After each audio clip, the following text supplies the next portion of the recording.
Hi అండి. ఈరోజు బిసిబెళేబాత్ ఎలా చేయాలో చూద్దాం రండి. ఒక ముప్పావు కప్పు దాల్ తీసుకున్నాను, కందిబ్యాళ్ళు. అలాగే 1 కప్పు జీరా రైస్ తీసుకున్నానండి. జీరా రైస్ వేసుకొని చేసుకుంటే బిసిబెళేబాత్ చాలా టేస్టీ ఉంటుందండి. లేదంటే మీరు రేషన్ బియ్యం కూడా వేసుకోవచ్చు. ఇలా కడిగేసి ఒక హాఫ్ అన్ అవర్ పక్కన పెట్టుకుందామండి బియ్యము, బ్యాళ్ళు. ఇప్పుడు ఒక కుక్కర్ పెట్టుకునేసి అందులో 1 స్పూన్ నెయ్యి వేసుకున్నాను, 2 స్పూన్ ఆయిల్ వేసుకున్నాను, ఆవాలు, జీలకర్ర. ఇది బాగా వేడైన తర్వాత 2 ఒట్టిమిరపకాయలు వేసుకున్నానండి. ఇవన్నీ చిట్పట్లాడిన తర్వాత కొద్దిగా ఒక 2 స్పూన్ల పల్లీలు వేసుకున్నానండి. పల్లీలు కూడా వేగిన తర్వాత కొద్దిగా కరివేపాకు, అలాగే ఆనియన్, ఇవన్నీ వేసుకొని కొద్దిగా ఫ్రై చేసుకుందామండి.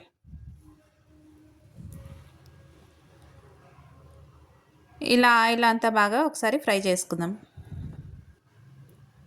ఆనియన్ కొద్దిగా మగ్గుతూ ఉన్నాయి కదా, ఇప్పుడు వెజిటేబుల్ వేసుకుందాం అండి. క్యారెట్, బీన్స్, పచ్చి బఠానీ, ఆలు తీసుకున్నానండి. మీరు కావాలంటే నూకోలు, క్యాప్సికమ్ అవి కూడా వేసుకోవచ్చండి. మీకు ఏ వెజిటేబుల్ ఇష్టమైతే ఆ వెజిటేబుల్స్ కూడా వేసుకోవచ్చు.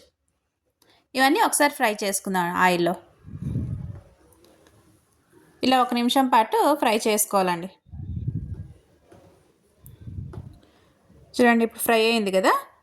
ఇప్పుడు ఒక టమాటో తీసుకున్నాను. ఒక టమాటో వేసుకొని ఇంకొకసారి ఫ్రై చేసుకుందామండి అన్నీ.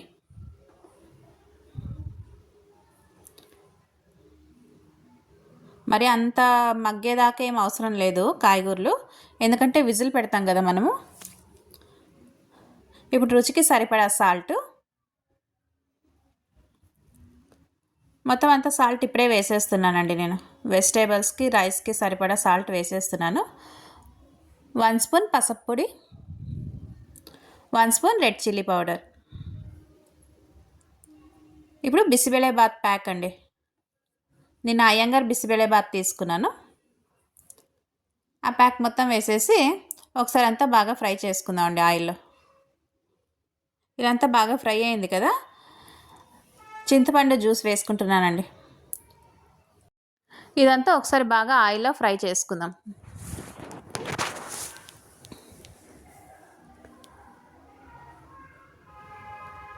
చూడండి, ఇలా అంతా బాగా ఫ్రై అయింది కదా.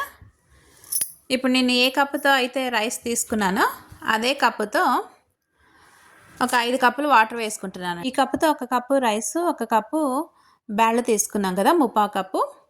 అందుకు నేను 5 కప్పులు వాటర్ వేసుకుంటున్నానండి. 5 కప్పులు వాటర్ అయితే కరెక్ట్గా సరిపోతుంది.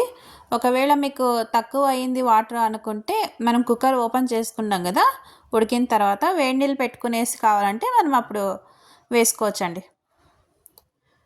ఇందాక నానబెట్టుకున్నాం కదా బియ్యము, బ్యాళ్ళు, అవి వేసుకుందామండి. ఒకసారి అంతా బాగా మిక్స్ చేసుకుందాం.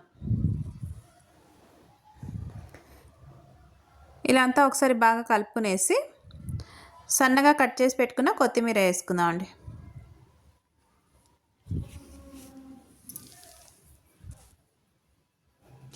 అలాగే కొద్దిగా బెల్లం వేసుకుంటున్నానండి. బెల్లం వేస్తే బాగుంటుందని వేసినాను. మీకు కావాలంటే వేయచ్చు, లేదంటే లేదు. అలాగే సన్నగా కట్ చేసి పెట్టుకున్న కొత్తిమీర. ఇదంతా ఒకసారి బాగా మిక్స్ చేసుకునేసి కుక్కర్ విజిల్ వేసుకుందామండి. ఒక 4 విజిల్ వేసుకుందామంట.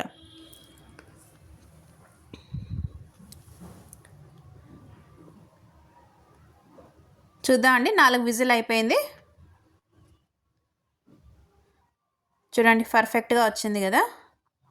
ఇప్పుడు ఒకసారి కలుపుకుందాం. ఇంకా వాటర్ కూడా వేసే పని లేదనుకుంటాను, సరిపోయిందండి. మీకు ఇంకా లూజ్గా కావాలంటే ఒక 1/2 కప్పు వేడి నీళ్ళు వేసుకొని ఉప్పు అడ్జస్ట్ చేసుకోవచ్చండి. చూడండి, వేడి వేడి బిసిబెళేబాత్ అయితే రెడీ అయిపోయిందండి. మీకు ఈ వీడియో లైక్ అయితే లైక్ చేయండి, షేర్ చేయండి, కామెంట్స్ చేయండి, సబ్స్క్రిప్షన్ చేసుకోండి. Thank you.